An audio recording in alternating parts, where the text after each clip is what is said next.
Tengan una cordial bienvenida, un saludo cordial también en el nombre de Cristo. Después de un tiempito, para mí nuevamente es un privilegio inmerecido poder exponer la palabra eterna del Señor. Y durante este domingo y los próximos siguientes domingos vamos a estar desarrollando o exponiendo una serie titulada De la cuna al casamiento. De la cuna al casamiento, es el nombre de la serie. ¿Y cuál es el propósito? El propósito de esta serie es proveer información bíblica suficiente para que los hermanos, los jóvenes y todos aquellos que estén en un proceso de relación puedan observar fielmente las Escrituras y determinar qué dice el Señor o qué ha revelado el Señor en su palabra en cuanto al matrimonio. Queremos matrimonios que glorifiquen a Dios, amén. Pero ¿cuándo o dónde comienza? Y la respuesta es desde la cuna. Y algunos posiblemente se sorprendan y digan, pero ¿cómo es posible que desde la cuna? ¿Que acaso no es cuando uno tiene 18, 20 años allí? Pastor, yo tengo 33 todavía. ¿No será a esa edad? No, hermano. Es desde la infancia. Es desde la cuna. Y hoy vamos a estar viendo esto justamente aquí cada domingo. El tema para esta mañana es familias que preparan familias. Ese es el tema. Y el próximo domingo vamos a dar otro tema que tiene que ver con toda la serie. Desde la cuna hasta el casamiento. Y hoy comenzaremos con ese tema. Familias que preparan familias. Vayan conmigo a Salmos capítulo 11, versículo 3. Salmos número 11, versículo 3.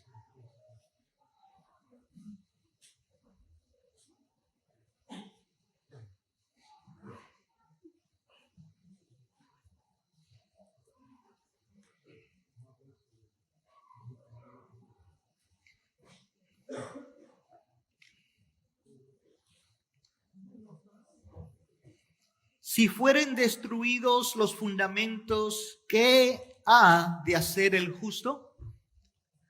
Si fueran destruidos los fundamentos, ¿qué ha de hacer el justo?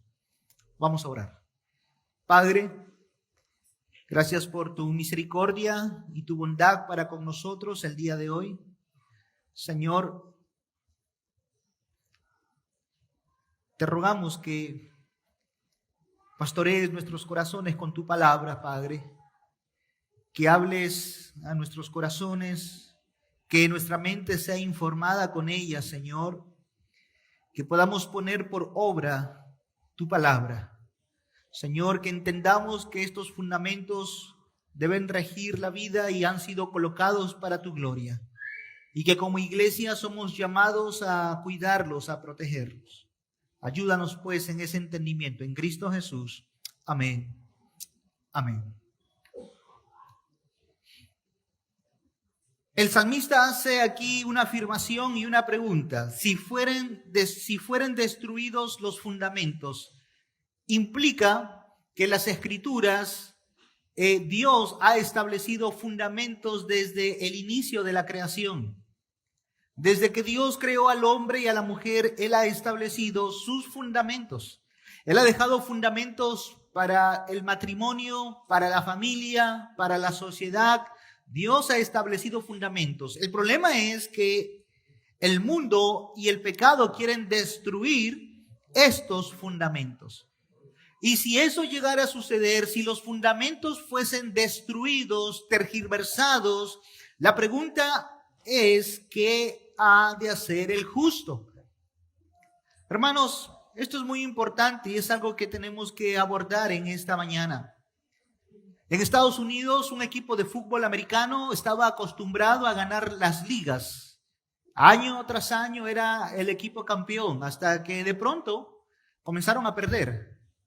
Y no solamente comenzaron a perder, comenzaron un descenso. Y entonces ya no estaban en las ligas. Entonces los dueños del club comenzaron a cambiar de coach, hasta que el equipo seguía de derrota en derrota, hasta que llegó un entrenador y puso al equipo en el camerino y les dijo, bueno, esto es lo que vamos a hacer. Sacó un balón y les dijo, ¿qué es esto que está aquí? Se llama balón de fútbol americano. ¿Cómo se llama? Balón de fútbol americano. Entonces los jugadores estaban ahí. Está loco el entrenador, ¿no? Somos un equipo de fútbol, sabemos lo que es un balón. Y el entrenador dijo, no, parece que no lo sabe. Estas son las medidas, este es el peso y viaja a esta velocidad si ustedes lo lanzan con esta fuerza. ¿Ven eso? Ese es el campo de fútbol. Las anotaciones se dan en esa cancha, en ese lado. Hay que correr, hay que dar, y comenzó a dar los principios básicos, fundamentales de lo que es el fútbol americano. Y así comenzó. Y después de algunos meses, el equipo nuevamente comenzó a reponerse y comenzó a ganar como estaba acostumbrado a hacerlo antes. Cuando nosotros hablamos acerca del matrimonio, vemos tantos matrimonios, pero también vemos una crisis detrás de ellos. Y uno se pregunta, ¿qué está pasando? ¿Qué debemos hacer, pastor? Bueno, regresar a los fundamentos que Dios ha establecido. Y saben que, hermanos, toda buena teología comienza en Génesis. Y vamos a ir allá. Vamos a regresar a los fundamentos que Dios ha dicho en cuanto al matrimonio. Estos fundamentos están bajo amenaza. Secularismo o humanismo. ¿Qué significa la palabra secularismo? Simplemente significa perteneciente a esta edad o algo mundano. Eso significa. Pero, ¿cuál es la definición de un humanismo secular? Se define como aquel sistema de creencias que niega la realidad de Dios, la religión y el orden sobrenatural. Por ende, los humanistas mantienen que la realidad incluye solo este mundo natural. El humanismo promueve y glorifica a la criatura humana, excluyendo y negando al Creador. Stanley Greggs, fin de la cita. Esa es una definición de Stanley Greggs, de su diccionario o tomado de su diccionario de bolsillo de términos teológicos. Esto es humanismo. Una deificación, una glorificación de la criatura humana y una exclusión de Dios. En esencia, esto es el humanismo. Y mis hermanos, esto es algo que el apóstol Pablo atacó desde el comienzo. En Romanos, en su primera carta, en los primeros 2 capítulos, el apóstol Pablo dice que el problema de los hombres es que, habiendo conocido a Dios, no le glorificaron como a Dios. Y ellos hicieron lo que se llama la ley del reemplazo. Cambiaron a Dios, cambiaron la gloria de Dios por la gloria de ellos mismos. Lo primero que el hombre hace cuando deja de ver a Dios no es que el hombre va y busca un ídolo de yeso. Eso no es el reemplazo primero. El reemplazo primero es que ellos se ponen a sí mismos como Dios. Luego ya vienen las imágenes, cuadrúpedos, bestias, reptiles, animales. Pero lo primero que el hombre hace cuando reemplaza al Creador es que él mismo se hace un Dios con D minúscula. Y este es en esencia el secularismo o humanismo secular. La criatura humana deificándose y excluyendo al Creador. Entonces, si tomamos ese concepto, si tomamos esa premisa, pues cualquiera puede hacer lo que quiera. Vivimos en un mundo donde ya no importa la verdad absoluta, ahora todo es relativo. Lo único que importa es lo que te gusta. ¿Qué es lo que te gusta, hijo? ¿Qué quieres comer hoy? Eso le preguntamos a un niño de 5 o 6 años. A ver si mi mamá me preguntaba, ¿qué quieres comer hoy? Me ponía una sopa con unos trozos de verdura y una tabla al costado y ya ustedes saben que yo dejaba el plato limpio. Hoy, lamentablemente, el mundo no funciona de esta manera, funciona en base al gusto. Por eso que hay muchos doctores o doctoras corazón aquí. Sigue tu corazón. Sigue tu corazón. ¿Con quién me casaré? Ese es un tema que vamos a hablar en los próximos domingos. ¿Con quién me casaré? Y entonces la gente dice, bueno, mira tu corazón, escucha lo que dice tu corazón. Eso es secularismo. Como tú te sientas, como tú quieras hacerlo. Pero cuando llegamos a decir estas cosas, estamos olvidando la palabra, el fundamento de Dios. Y hermanos, no estamos aquí para tener una charla, estamos aquí para predicar la palabra eterna de Dios. No soy psicólogo, no soy principalmente consejero, soy un predicador de la Escritura. Y yo necesito ir a las Escrituras, porque si bien es cierto, la Escritura de una forma explícita no dice con quién debes de casarte, pero sí dice los principios por las que tú debes de tener un matrimonio que glorifique a Dios. Y vamos a estar viendo algunos de esos principios. Y la Biblia está llena de principios. Estamos aquí porque creemos la suficiencia de la palabra. Amén. Creemos en la suficiencia.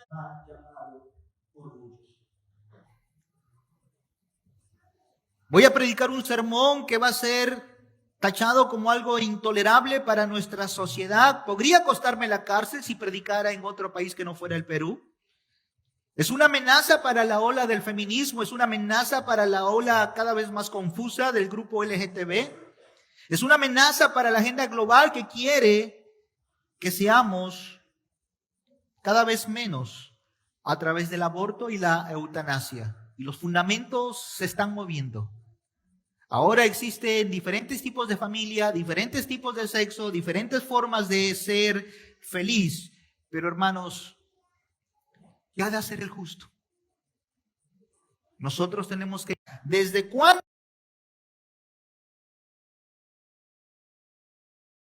Desde la infancia. Y es una preparación integral desde la niñez, la soltería, el cortejo, el matrimonio y el postmatrimonio. Es íntegra. Abarca toda la vida del hombre y de la mujer.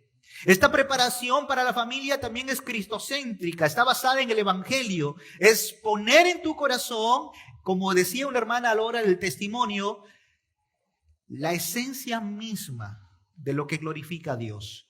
El esposo amando a su esposa de la manera que Cristo amó a la iglesia, y la esposa sujetándose a su marido como la iglesia está sujeta a Cristo. Esa es la esencia de lo que vamos a estar viendo durante los próximos domingos. Entonces vamos a comenzar y vamos a desarrollar 2 puntos.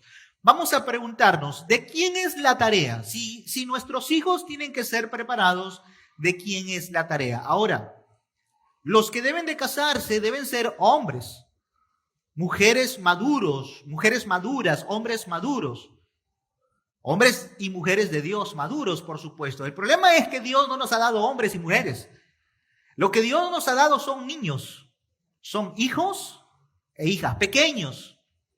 Y es responsabilidad de cada familia preparar a estos hombres y que ellos maduren para que estén preparados para formar otras familias. El mejor ejemplo, el mejor modelo para que comencemos a desarrollar familias saludables es nosotros mismos preparando a la próxima generación. Familias que preparan familias.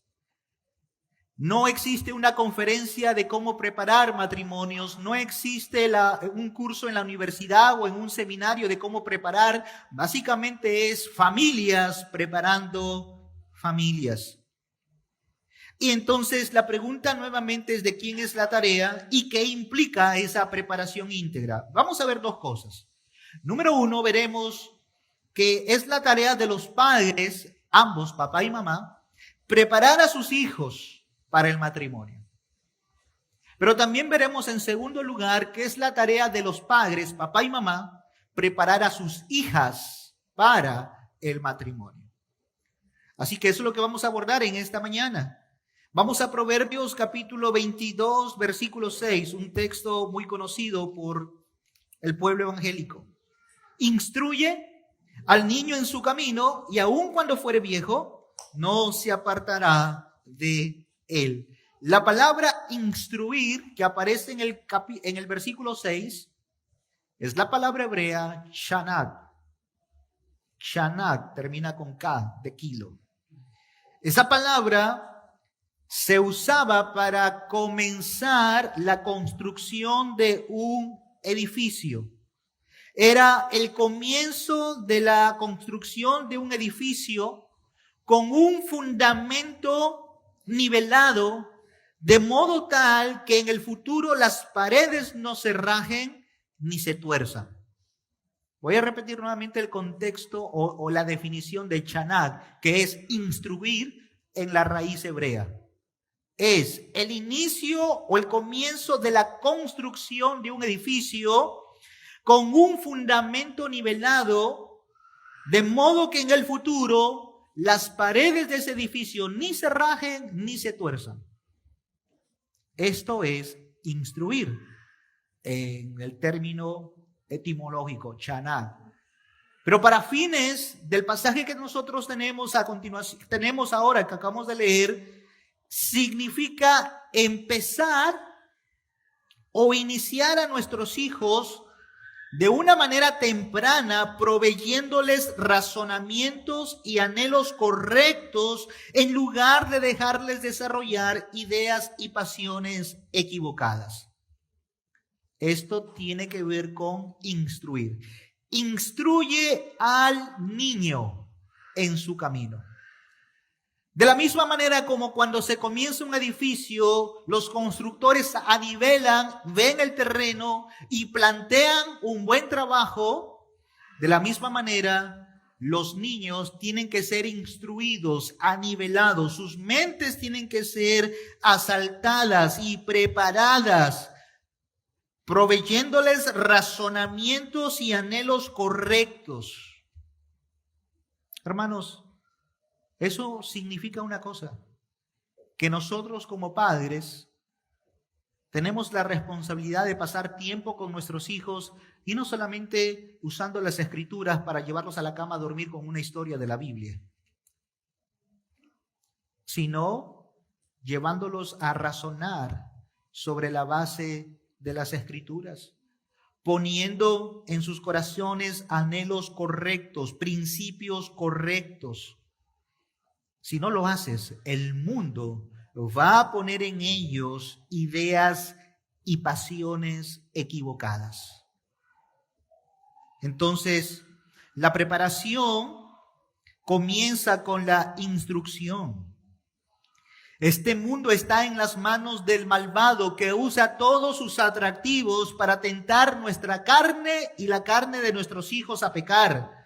Podemos y debemos resguardar a nuestros hijos y las muchas influencias impías de este mundo. Debemos de guardar a nuestros hijos de sus amigos, actividades mundanas, el apetito de salir en pareja, los programas de televisión, las películas, las revistas, las novelas, la música y los videos y todo aquello que glorifique el romance al estilo de Hollywood. Todo eso debe ser resguardado por los padres de familia. Los esposos deben de tener cuidado de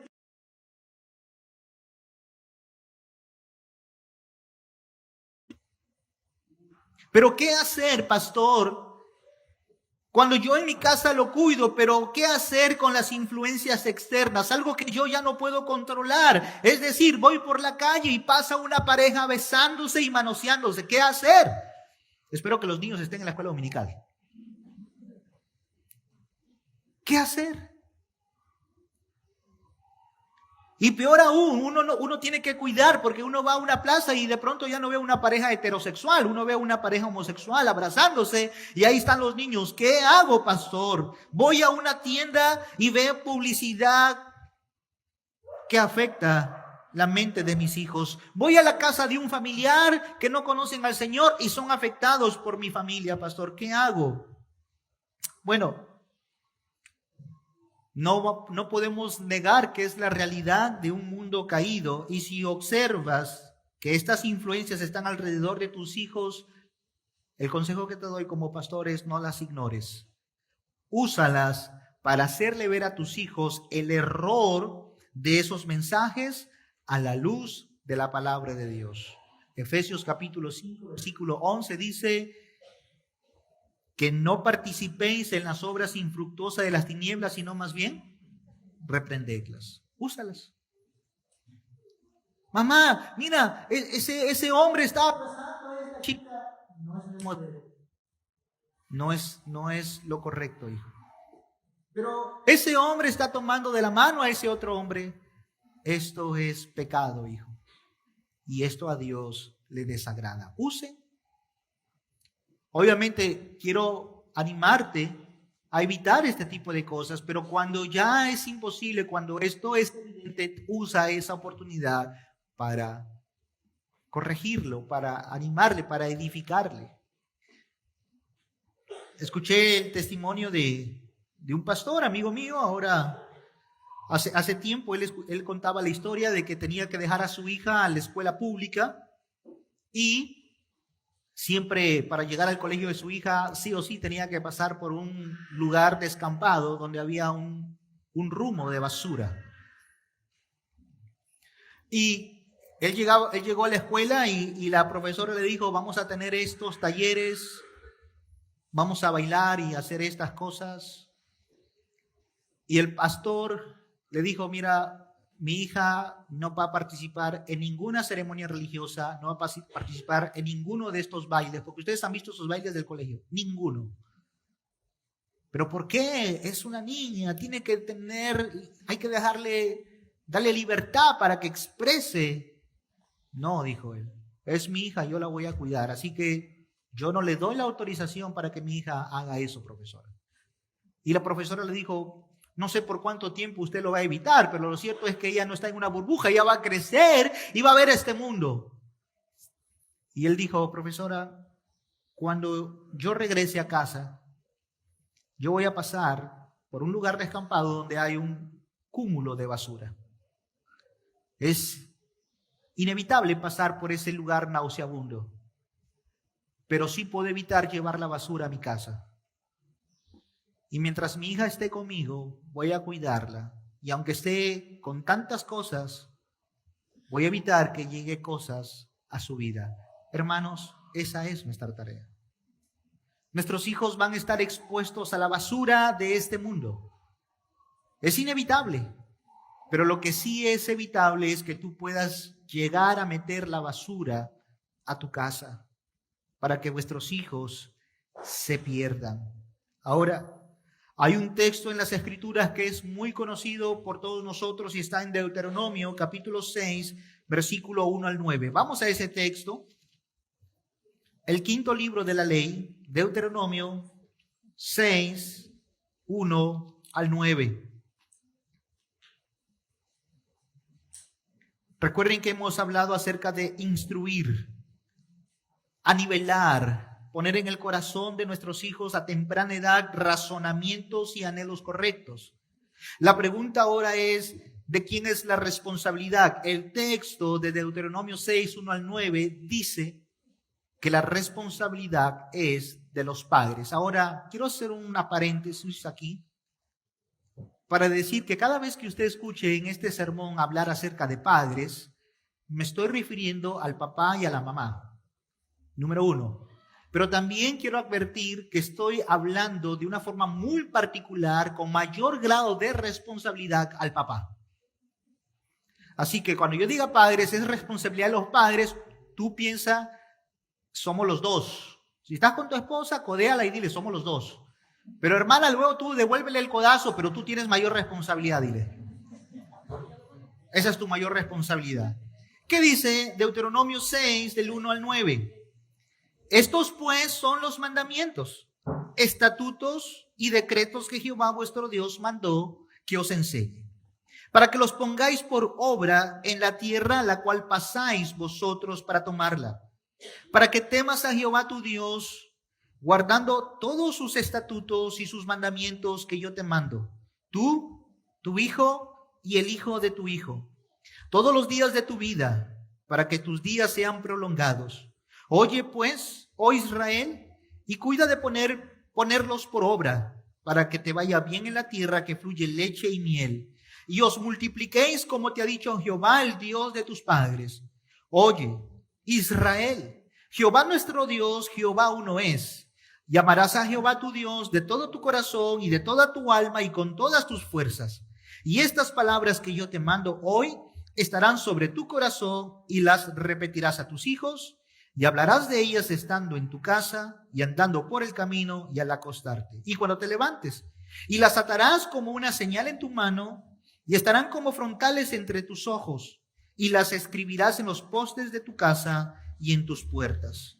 Ese texto habla de la responsabilidad que los padres tienen para con sus hijos. Hay tres cosas que se desprenden de ese pasaje. Número uno, los padres tienen que tener una relación con Dios. Número dos, hay una enseñanza ejemplar. Y número tres, hay una enseñanza verbal. Estas tres cosas están allí. Los padres necesitan tener una relación con Dios. Recuerden, hablo de padres, pero mayormente te hablo a ti, hermano. Tú eres responsable, tú eres el sacerdote de tu casa. Y las escrituras dicen claramente aquí, para que temas, versículo 2, a Jehová tu Dios, guardando sus estatutos y sus mandamientos que yo te mando, tú, tu hijo y el hijo de tu hijo. Tú, en primer lugar. Para que yo pueda instruir a mi hijo en los caminos del Señor, yo como padre primero tengo que tener una relación con Dios. Hermanos, es imposible realmente colocar la palabra, el fundamento en el corazón de nuestros hijos cuando nosotros no estamos en una relación con Dios. ¿Cómo puedo yo, pastor, estar en una relación con Dios? Dígamelo.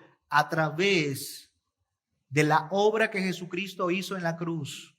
Jesucristo vino para reconciliar aquello que se había quebrado, roto por causa del pecado. Tú necesitas venir a Jesucristo en arrepentimiento y fe. ¿Para qué? Para gozar de una buena relación con Dios. Si tú no eres cristiano y dices, estoy leyendo la Biblia y estoy orando, no importa, Dios no escucha. Lo que Dios quiere es que te arrepientas y pidas perdón y confíes en Jesucristo. A ellos Dios les hará conocer su pacto. A ellos Dios les dará a conocer su palabra. Con ellos Dios tendrá una relación. Pero tú vienes a Cristo por una necesidad. Tú necesitas realmente al Señor. Y ese pasaje que acabamos de leer ha sido escrito para los judíos que tenían una relación con el pueblo de Dios. Y a todo cristiano se nos dice, necesitas comunicarte, necesitas estar en relación conmigo. Eso es lo primero que tenemos que tener en cuenta. Los padres necesitan relacionarse con Dios. Dicho esto, te pregunto, ¿cómo está tu vida de devocional? ¿Cómo está tu vida? No estoy hablando del altar familiar, estoy hablando de tu vida devocional, tú y Dios. ¿Estás leyendo la Biblia? ¿Estás orando? No me digas que cuando te levantas, porque eso de verdad no te hace más piadoso. Pastor, yo me levanto y mi primer pensamiento es Dios. Sí, ¿y qué? Eso no ayuda. Lámpara es a mis pies tu palabra y lumbrera mi camino. ¿Con qué guardará el joven su camino? Con guardar su palabra. No habla nada de que mi primer pensamiento debe ser Dios. Eso suena muy místico. Nosotros lo que hacemos es buscar a Dios en su palabra. Pero también el texto nos habla de una enseñanza ejemplar. Tú, tu hijo y el hijo de tu hijo. Oye pues Israel y cuida de ponerlos por obra para que te vaya bien. Lo que los padres deben hacer es poner por obra, deben enseñarle a sus hijos a través de ellos mismos, moldear la palabra de Dios en sus vidas. Tenemos que ser ejemplo, tenemos que vivir la palabra para la gloria de Dios y obviamente para el ejemplo de nuestros hijos. Hermanos, familias que preparan familias son aquellas, las familias que quieren preparar una familia son aquellas que deben desde ahora aprender a ser ejemplo, enseñar con el ejemplo. ¿Quieres enseñarle a tu hijo a ser un hombre piadoso? Vive una vida piadosa. Y no es piadoso el hombre que va por la calle con su hijo o sus hijos y voltea la mirada para ver a una mujer y vuelve a voltear la cara para ver a la misma mujer. Eso no es piadoso. No hay un ejemplo. No estás enseñando con el ejemplo. Hermanos, el texto nos habla de que pongas por obra la palabra. Pero también hay un ejemplo, hay una enseñanza verbal. Dice el texto, repítelas a tus hijos, habla de ellas estando en tu casa, andando por el camino, al acostarte, háblales la palabra de Dios. No uses la Biblia como un libro de cuentos.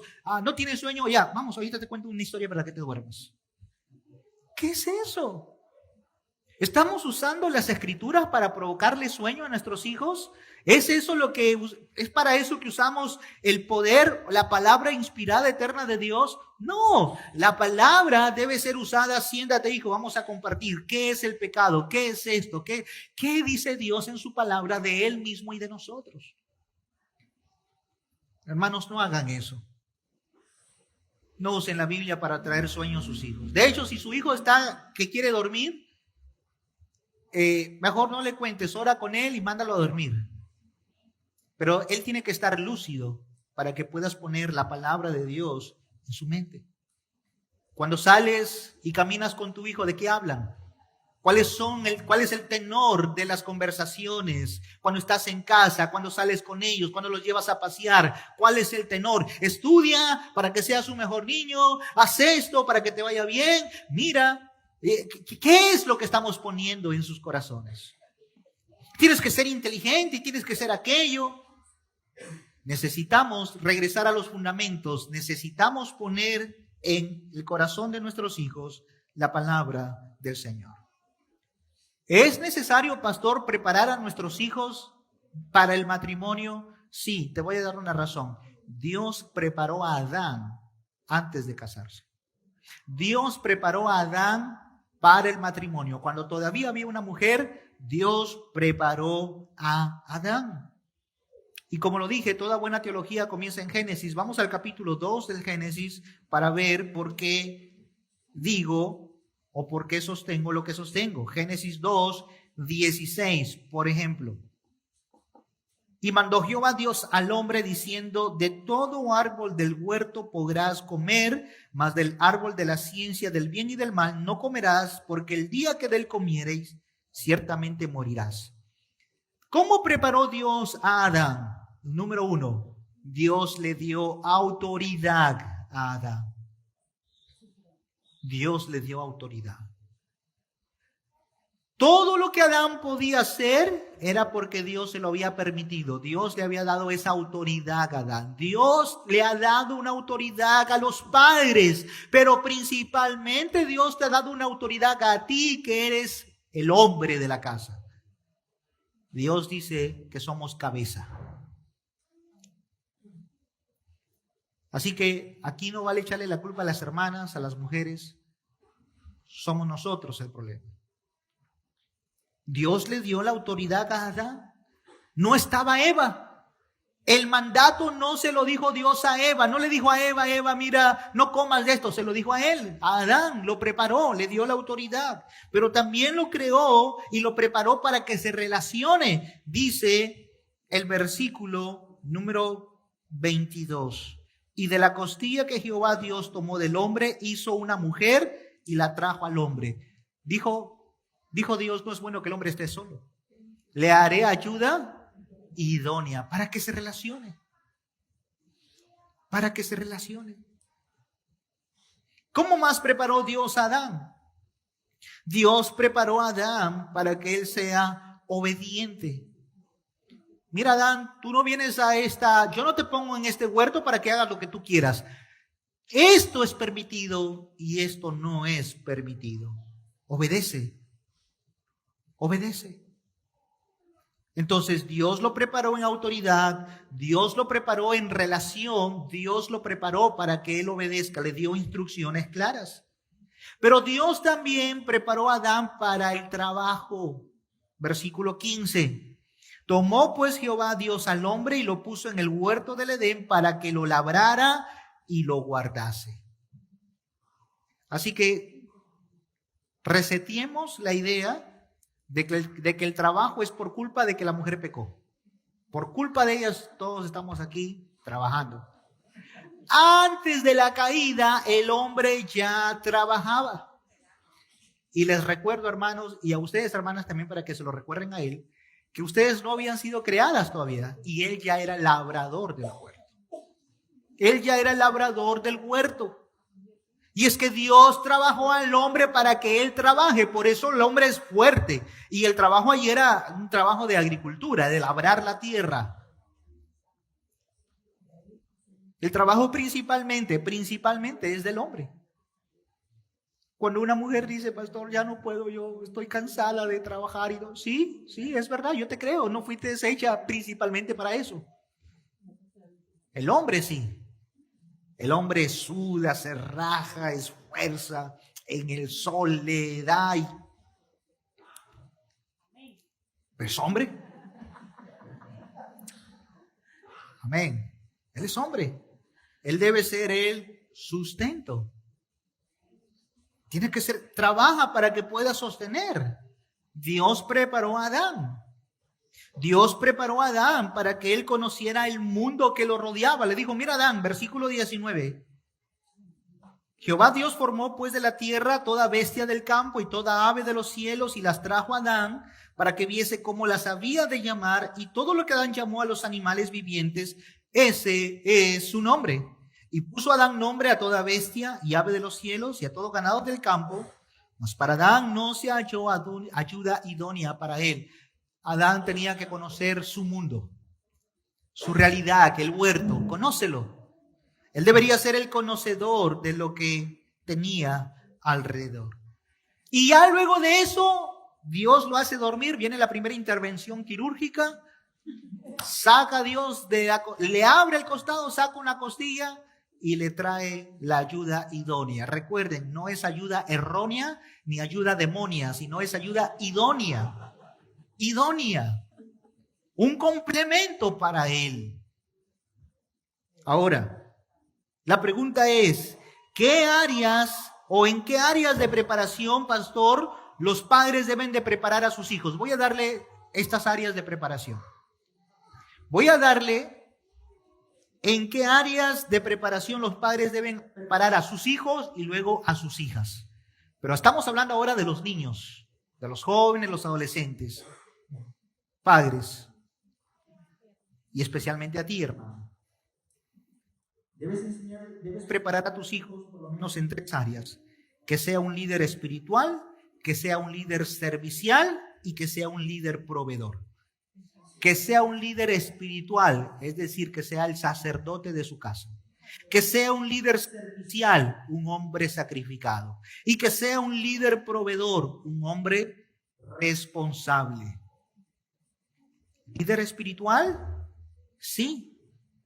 ¿Y cómo puedo yo formar un líder espiritual? Bueno, tú necesitas formar líder espiritual a través de traer convicciones bíblicas o colocar convicciones bíblicas en el corazón de tus hijos. Las convicciones bíblicas no comienzan a los 18 o 20 años, comienzan desde niños. Desde niños debemos de colocar en sus hijos convicciones bíblicas. Dios te creó. ¿Qué es el pecado? ¿Quién es Dios? Convicciones bíblicas. Nuestro mundo está en un caos porque los hombres no tienen convicciones bíblicas. Los hombres torpemente se están dejando llevar por los sentimientos. Y nosotros no andamos por sentimientos. Andamos y nos movemos por lo que las Escrituras dicen. Es lo que la Escritura dice. Hermanos, Albert Mohler dice en su libro 25, habla acerca de 25 principios para un líder. Las convicciones no son meras creencias que sostenemos, dice. Las convicciones no son meras creencias que sostenemos, son aquellas creencias que nos sostienen. Entonces, ¿por qué son importantes las convicciones? Porque no solamente las sostenemos, sino que esas convicciones nos sostienen a nosotros. En este auditorio, Apalti, Nabik, Jeuel, Safat. ¿Alguien conoce a estos personajes? No. Pero cuando yo digo Josué, Caleb, ¿se ubican a qué escena nos estamos yendo? A los 2 espías. ¿Te das cuenta que nadie conoce a los 10, pero sí conocemos a Josué y a Caleb? ¿Por qué? Porque eran hombres de convicción. Cuando Moisés mandó para hacer espionaje a la tierra de Canaán, dice que 2 de ellos trajeron unas uvas grandes, enormes. Era la tierra que fluye leche y miel. Y eran hombres grandes. Y todos llegaron y dieron un mal comentario: son gigantes, nosotros somos como langostas, nos van a liquidar. Pero Josué y Caleb dijeron: no, si Jehová está con nosotros y nos ha dado la tierra, la vamos a poseer. Estas son convicciones. Y permanecen los hombres que tienen convicciones. Por eso nadie se acuerda de Samúa, Safá, Palti, Amiel, Ahí, pero sí nos acordamos de Josué y Caleb. Hermanos, convicciones son importantes. Ahora, déjame darte una lista de temas esenciales para poder instruir a nuestros hijos. Estas son algunas recomendaciones de R.C. Sproul, de Joel Beeke, algunas recomendaciones para colocar en nuestros hijos y formarlos para que sean líderes espirituales. ¿Qué debo enseñarle a mis hijos? Enséñale la suficiencia y autoridad de las Escrituras. Pastor, pero ¿eso no queda para una clase de seminario? No. Enséñenle a sus hijos desde pequeños. Dile: Matías, Josué, Carlos, este libro es la autoridad de Dios y es suficiente para toda tu vida. ¿Le has dicho eso a tu hijo? ¿Le has enseñado, te has sentado un día a la mesa con él y le has dicho: esto que está aquí es la palabra eterna y bendita de Dios? Y Él ha querido que tú y yo, hijo, la tengamos por escrito. Esta es tu vida eterna, hijo. ¿Le hemos dicho eso a nuestros hijos? Debemos enseñarle la suficiencia y la autoridad de las Escrituras. Amén. ¿Para qué? Cuando hayan problemas, ¿a dónde va a ir él? A la suficiencia de las Escrituras. Desde pequeños. Hermanos, los musulmanes, los terroristas, le meten cosas en la cabeza a los niños. Pero nosotros decimos: ay no, pobrecitos, tan pequeñitos para poner cosas en sus corazones. Póngale la palabra de Dios. ¿Qué más puede enseñarle a sus hijos? Hijos, pon en el corazón de tu niño, estoy hablando de los hombres. Obviamente puedes enseñarle suficiencia y autoridad a las niñas también. Pero también enséñales a los niños el Evangelio. Muéstrales a ellos el Evangelio, las buenas nuevas de Dios. Siéntate con tu hijo y dile quién es Dios y quién es el hombre. Desde pequeño, muéstrale al niño su pecado. Muéstrale y enséñale qué es el pecado. Enséñale que Dios aborrece el pecado, que Él castiga el pecado. Ay no, pastor, voy a traumar a mi hijo. La psicóloga me ha dicho que no le diga de eso. Hermano, las consecuencias las vas a sufrir después tú, si desde pequeño no lo expones al Evangelio. Muéstrales el Evangelio a tus hijos.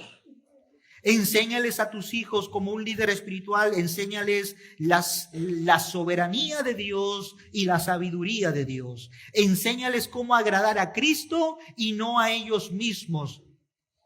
Enséñales a que por medio de la palabra podemos conocer la voluntad de Dios y no está en nuestros sentimientos. ¿Eso tiene que conocer un niño? Sí. Estamos, recuerden, viendo de la cuna al casamiento. Familias que preparan familias. Esta es una currícula, si quieres decirlo de esa manera. Son temas que nuestros hijos deben aprender. Enséñale que el amor que Dios demanda está aquí en las Escrituras y que es un amor desinteresado y no es como el amor del Titanic, de Hollywood. Enséñales a tus hijos que la dirección para la vida de él son ustedes los padres y no sus grupos pares. Jóvenes con jóvenes, niños con niños son los padres. Enséñale a tu hijo cuáles son las cualidades bíblicas y prácticas de un esposo piadoso. Enséñales.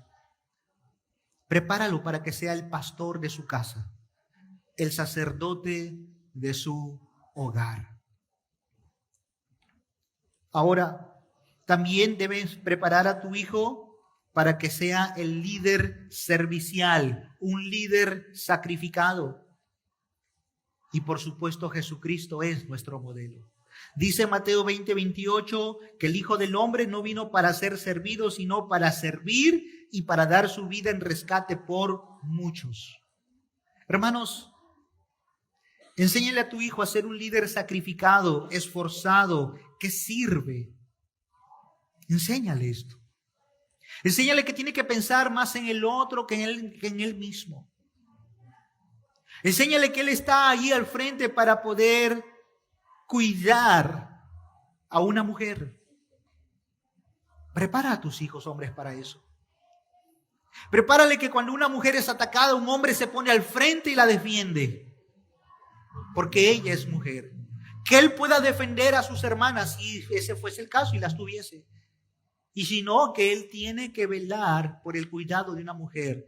Tiene que sacrificarse incluso. Tiene que ser el siervo de su casa. Porque estas ideas van a ir sacando el machismo y todas las cosas y también las tergiversaciones que los hombres tienen en cuanto al rol masculino, a la hombría. Enséñale que ser hombre es ser servicial, ser sacrificado. Enséñale a tu hijo, en tercer lugar, que él tiene que ser el líder proveedor. Dale responsabilidades. Ay, no, pastor, es que está muy pequeñito, mijito, para que trabaje. ¿Cuántos años tiene? 19. Desde pequeño, enséñale a ser responsable. Levántalo temprano. Ponlo a hacer deberes en casa. Si es pequeño, dale funciones, dale trabajo. Ay, págale pues también. Si va a hacer un trabajo, págale. Dale su propina. Hijo, quiero que lustres mis zapatos. Tienen que estar brillosos. El sábado yo cancelo. Si él lo hace, hay que hacerlo. Dale responsabilidades. Dale trabajo. Él puede, como líder, proveedor que queremos formar en él, puede lavar su ropa, puede asear la casa. Enséñale. Enséñale a ser responsable, que se levante temprano, que termine tareas, que no las deje inconclusas. Y si tu bebito ya tiene 15, 17 años, enséñale, hijo, mira Julián, tú pagas la luz, Carlos tú el agua y Juan, tú aportas la mitad para la comida. Sí, hermanos, gloria a Dios, hay que enseñarle así a nuestros hijos. Ellos tienen que aprender que como hombres tienen que formarse para sostener una familia. Ellos han sido hechos para eso, para ser los proveedores de su casa. Ellos son los, como decimos, ¿no? Hay una frase que no sé si YouTube o Facebook va a censurar esto, pero el patriarcado. Es que las comunidades en el Antiguo Testamento giraban alrededor del patriarcado. Padre Abraham, padre de Isaac, padre de Jacob.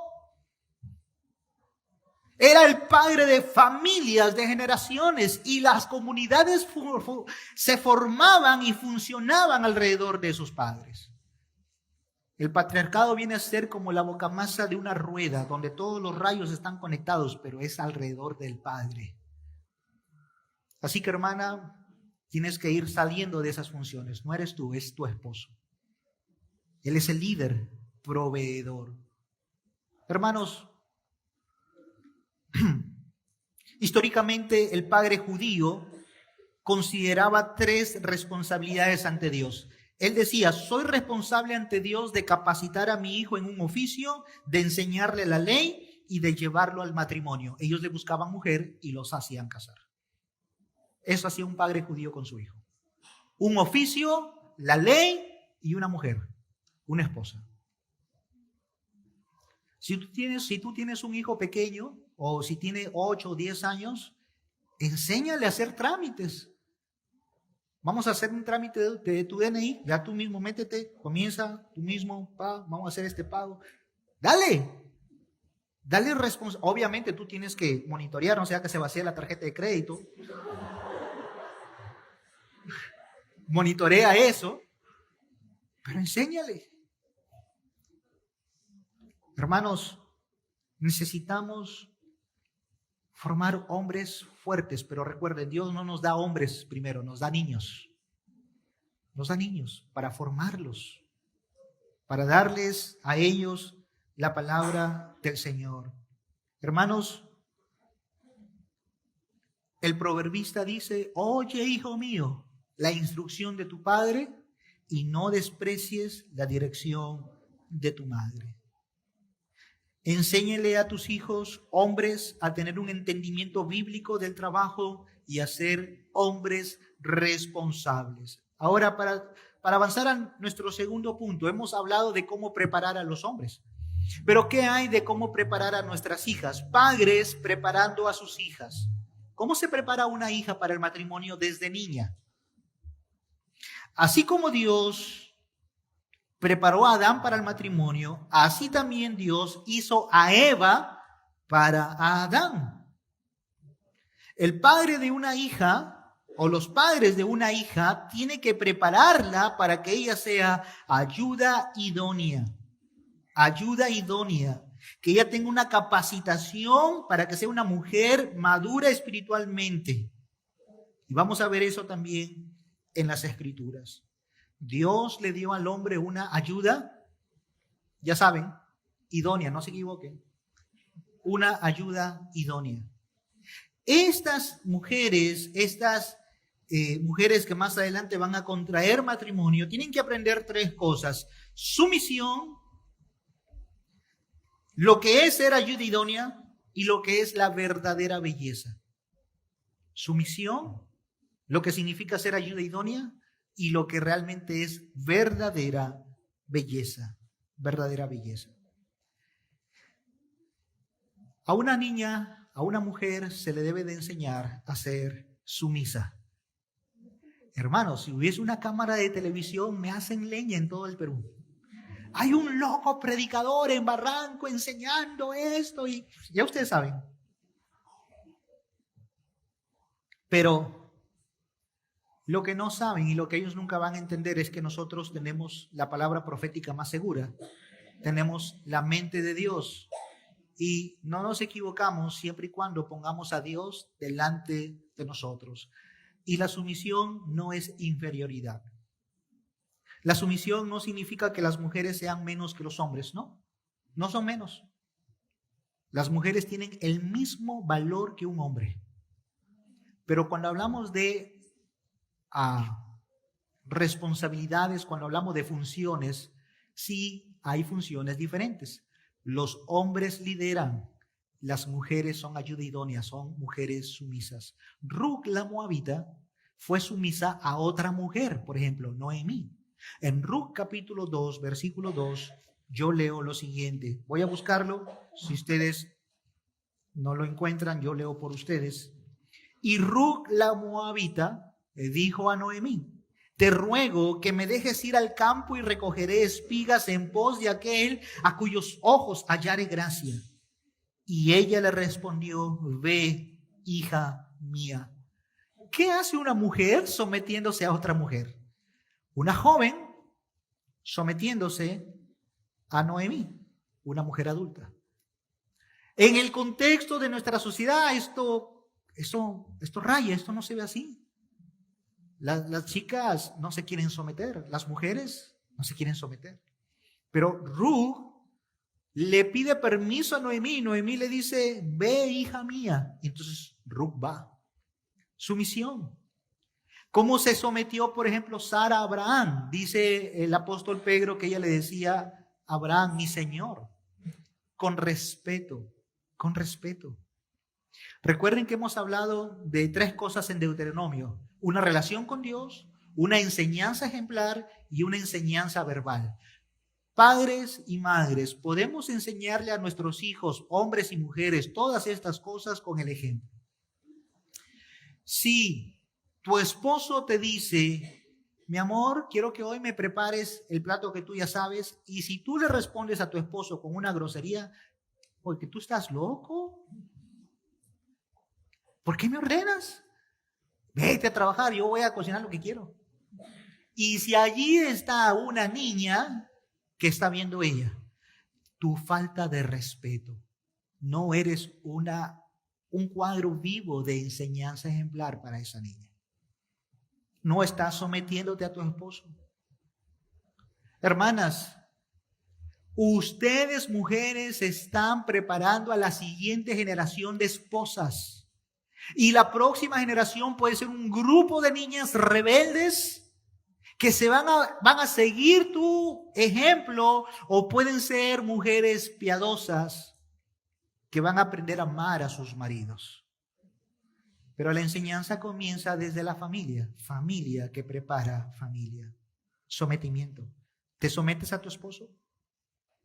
Pero también una mujer desde niña tiene que aprender lo que significa ser ayuda idónea. Nosotros tenemos un hermoso Proverbios, el capítulo 31, conocido por todos nosotros, la mujer virtuosa. En ninguna otra parte se le llama mujer virtuosa a alguien. Solamente a una mujer en toda la Biblia se le dice mujer virtuosa, aparte de la que está en Proverbios 31. ¿Saben quién es?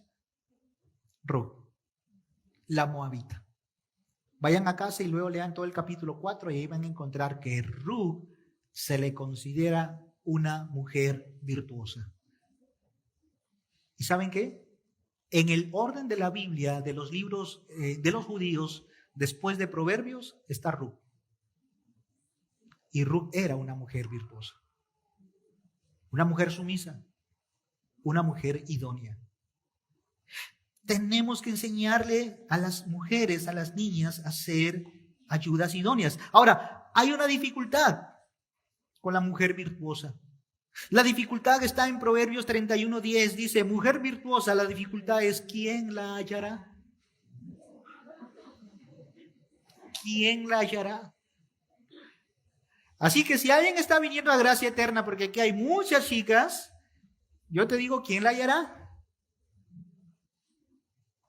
Y también hombre virtuoso, ¿quién lo hallará? Tampoco no hay muchos.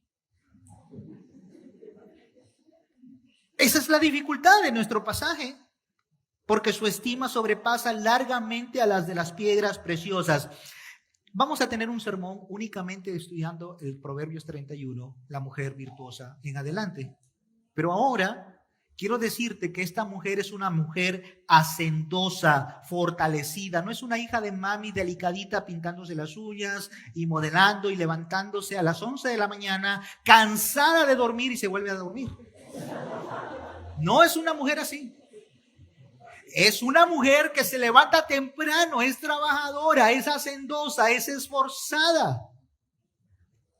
Pero si tú tienes una hija y le dices, mi amor, ¿quieres seguir durmiendo? Duerme nada más, hijita. Yo hago las cosas por ti. No estás enseñándole a ser ayuda idónea. Desde pequeño se le enseña. Desde pequeñas ellas necesitan modelar lo que es ser realmente una ayuda idónea. A las mujeres, por ejemplo, hermanas, si tienes hija, desde pequeña hay que enseñarles a preparar los alimentos, a acomodar la mesa, a mantener el orden. Desde pequeñas. No sea que después de casada quemen el agua. Desde pequeñas. Para que cuando se casen, ellas vayan y sepan hacer las cosas. Ahora, al final voy a dar la conclusión. Otro punto importante aquí es que una mujer debe ser preparada en poder entender qué es realmente la verdadera belleza. Primera de Pedro, capítulo 3, versículo 4, dice de la siguiente manera. Primera de Pedro 3, 4. Voy a leer desde el versículo 3. Hablándole a las mujeres, vuestro atavío no sea el externo de peinados ostentosos, de adornos de oro o de vestidos lujosos, sino el interno, el del corazón, en el incorruptible ornato de un espíritu afable y apacible que es de grande estima delante de Dios. ¿Cuál es la belleza verdadera de una mujer? Una mujer que tiene un espíritu afable y apacible, porque la rencorosa trae abajo la casa. No, una mujer que entra al palacio del rey y es rencorosa malogra absolutamente todo. Una mujer debe ser preparada en poder entender que la verdadera belleza no es externa meramente. La verdadera belleza es interna, es un espíritu afable y apacible, una mujer sabia que sabe callar, que sabe responder, que sabe solucionar. Esto es lo que nuestras hijas necesitan aprender. ¿Desde cuándo? Cuando ella tenga 19, 20 años, cuando termine la universidad. No, desde la infancia. Si tú dejas eso más para adelante, habrás tenido 19 años de retraso pedagógico y hasta ahí el mundo ya habrá puesto en el corazón de esa niña y ahora ya señorita su agenda, la mujer empoderada, cuando ella debe ser la mujer virtuosa, hermanos, la mujer virtuosa. Bueno, el padre debe preparar a sus hijas, los padres, papá y mamá deben de preparar a sus hijos en esa área, su misión, tareas general, tareas del hogar y en desarrollar en sus hijas un espíritu afable y apacible. Voy a terminar entonces con algunas preguntas de aplicación aquí. Familias que preparan familias. El matrimonio de los padres ayuda mucho como modelo para preparar a los hijos a la formación de una nueva familia. A medida que nuestros hijos van observando nuestro matrimonio, la pregunta es, ¿qué visión tienen ellos de su futura relación con su cónyuge? Y aquí voy a lanzar algunas preguntas de reflexión. Papás y mamás, ¿hace la piedad que en su matrimonio, es decir, que ustedes imitan a Cristo de la forma en cómo Él ama a la iglesia, hace la piedad en su matrimonio que sus hijos anhelen tener un matrimonio piadoso? ¿O su hija ya de 12, 13 añitos está diciendo, yo no me voy a casar? Así como trata mi papá, mi mamá, yo no me caso. Para eso son los hombres, solamente maltratan, viven como perros y gatos. Para eso, no. Si estás escuchando eso, es como tener ahora mismo las alarmas en este local prendiendo y apagando en luz roja. Estás moldeando un mal matrimonio para la próxima generación. Es necesario que a través de tu matrimonio tus hijos anhelen casarse. Casarse. Yo recuerdo mis hijas de 7, 8 años, no me caso, papá. Yo dije, ¿estaré mal? No, yo me voy a quedar contigo, papá. Ahora ellos decían a los 7, 8 años. Yo creo que de aquí en 17 o 20 años va a ser diferente. Ellos van a quererse casar y van a querer formar una familia. Y yo como padre voy a estar contento de eso. Ahora no es el momento, pero va a llegar ese momento. ¿Es el pecado entre usted y su cónyuge un freno que le prohíbe o que le impide a su hijo tener un compañero o compañera para toda la vida? En su matrimonio usted peca tanto que frena el deseo de que su hijo o su hija tenga que casarse de por vida? Papás, por medio de su cuidado atento a su esposa, ¿están dando ustedes a sus hijos una sed por el patriarcado? Es decir, ¿amas tanto a tu esposa, hermano? ¿Amas tanto a tu esposa y a tus hijos que tu ausencia en casa es motivo de tristeza?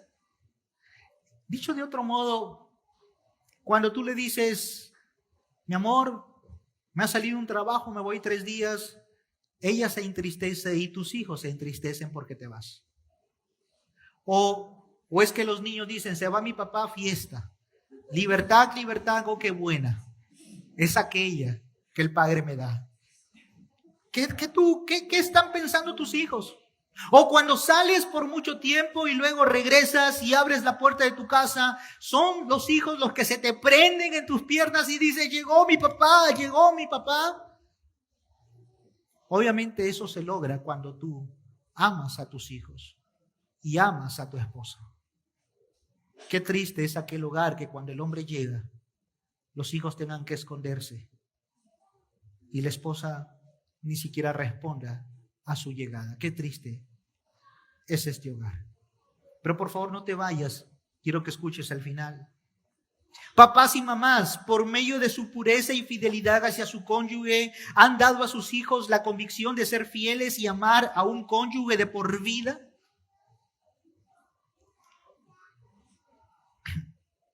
Papás, ¿están siendo un ejemplo de preparación por medio de su propio liderazgo espiritual en familia? ¿Están preparando activamente a sus hijos para que sean personas responsables o la pereza está dando lugar para formar hijos perezosos?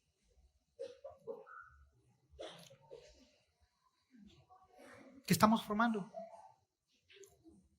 Por último, papás, ¿es tu matrimonio uno de paciencia caracterizado por la confianza y la diligencia? ¿O con frecuencia tu matrimonio es síntoma de intolerancia hacia el otro o hacia sus circunstancias? Son preguntas que tenemos que respondernos. Y obviamente de la manera en cómo tú respondas se van a activar las alarmas. Ahora, yo quiero terminar diciendo que si estás sola, si tú no tienes un esposo y eres madre que está criando a tus hijos, quiero animarte a que no te desanimes. La Biblia dice que en semejante caso, tú como madre eres la autoridad para tus hijos. Y tú eres llamada como la mujer virtuosa a criar a tus hijos, a poner la palabra de Dios en ellos. Pastor, mi caso es que mi esposo no conoce a Cristo. Bueno, si ese fuese el caso, tú debes de aún colocar la palabra de Dios en el corazón de tus hijos, porque al no ser creyente él, no va a tener interés de hacerlo. Hazlo tú. Pero nuevamente, pastor, estuvo interesante la predicación. El problema es que mis hijos ya crecieron. Ya tienen 18 y 19 años. Quiero decirte algo, el evangelio no ha fracasado. Ellos necesitan el evangelio. No te desanimes. No te desanimes. Si aún ellos se han casado y ya tienes tus nietos, tampoco te desanimes. Ora por ellos. Pero déjame darte otro consejo escritural. Si tus hijos son rebeldes porque en el proceso de la cuna hasta ahora, que todavía han llegado al casamiento, si ese fuese el caso y ellos fueran rebeldes, hay algo muy importante. Tienes que vivir el evangelio. ¿Y cómo lo hago? Pidiéndoles perdón a tus hijos. Pídeles perdón y diles, siento no haber sido el padre que debía haber sido para ti. Pero ahora, hijo, me comprometo a cuidarte. Hija, quiero cuidarte, hija. Nosotros, hombres y mujeres que tenemos hijos, tenemos que ser como aquel proverbista que dice, dame, hijo mío, tu corazón. Dame, hijo mío, tu corazón. Lucha por el corazón de tus hijos. Dile, hijo mío, dame tu corazón. Quiero cuidarlo. Quiero cuidarte, hija. Dame tu corazón. y aférrate al Señor y a su santo evangelio, hermanos. Todavía hay esperanza. No te desanimes. El evangelio no ha fracasado y cada vez que veamos a Cristo, las cosas van a comenzar a mejorar. Las cosas van a comenzar a cambiar. Cuando nosotros ponemos a Cristo y queremos darle la gloria únicamente a Él, pon a Dios delante de ti. Abraham puso a Dios delante de él. Pongamos a Dios delante de nosotros. Estemos en el escenario que estemos, hermanos. Todavía el evangelio hace todas las cosas nuevas. Oremos. Padre eterno, gracias, Señor, te damos por tu palabra en esta tarde. Señor, te ruego que nos redargullas a ser esposos y esposas que te aman. Como dice Deuteronomio capítulo 6, que podamos repetirnos y recordarnos constantemente el gran mandamiento.